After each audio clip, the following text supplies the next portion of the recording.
मियामगी फंगफम थोकपा Cheng पिथोक्तना थंबगी हैनबी थादोक्लसी मियामगी चाकथुंग चेंगदा politics तौरपा असि यामना लाइबक थिबनी हैना कैट्रिगांव AC के एमएलए सैग नुरुल हसन ना फोंदोक्रे वाफम असि ngasi नपसागी चेंग चिंगथोकपगा मरी लैनना महागना पाउमी सिंगदा फोंदोखिबने महागना मखा ताना हाई कैट्रिगांव असेंबली कॉन्स्टिट्यूएंसी के नेशनल फूड सिक्योरिटी एक्ट की मखादा पीरिबा पीडीएस की चेंग असि ममांग चहीगी नवंबर दिसंबर अमदे हंदक चहीगी जनवरी था फाउबगी संगाई प्रोद लेबा एफसीएस गोडाउन द लेरे हाई ngasi पुरगलिबा चेंग असिना सवोंबुंग द लेबा एफसीएस गोडाउन दगी चही असिगी मार्च थागी चेंगनी ngasi असि चेंग चिंगथोकपगी अरोइबा नुमित ओइबना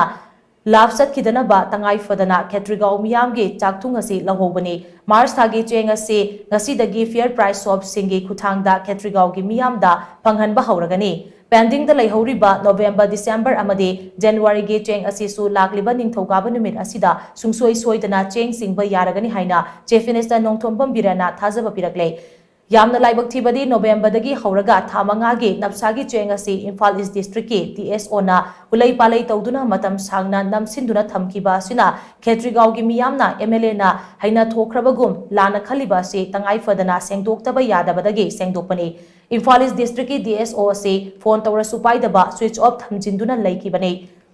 हिरम असिगी मतंगदा हप्ता अमगी ममांगदा इम्फाल ईस्ट डिस्ट्रिक्ट की DC chief secretary CAF NPD minister अमदी डीएसओ दा चे थादुना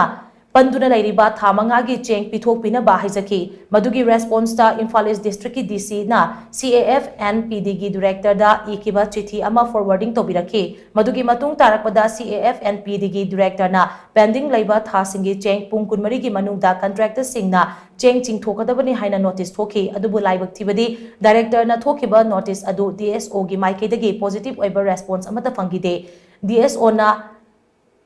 डीएसओ दा हंगनबा phone तौरुरगना response अमता पिरखिदे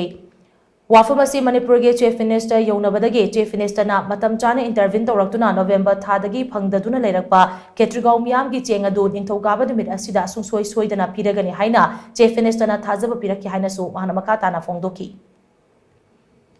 Cheng चिंगथोक्त्रिबा contractor मखैना नपसागी Cheng असे लोइनमक चिंगथोकदोबनी हैना नोटिस अमा थोय तोबतबो नोटिस तो थोगसु हाइरिबा नोटिस अदुगी मखा ताना करिगुम मखनमतगी पॉजिटिव रेस्पॉन्स अमा फोबा डीएसओ गी माइकैदगी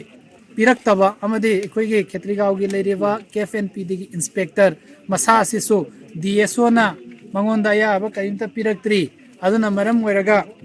आई करीमता हाइबा ngamde डीएसओ दा हाइबियो हैना सुम हाइरकपा डीएसओ से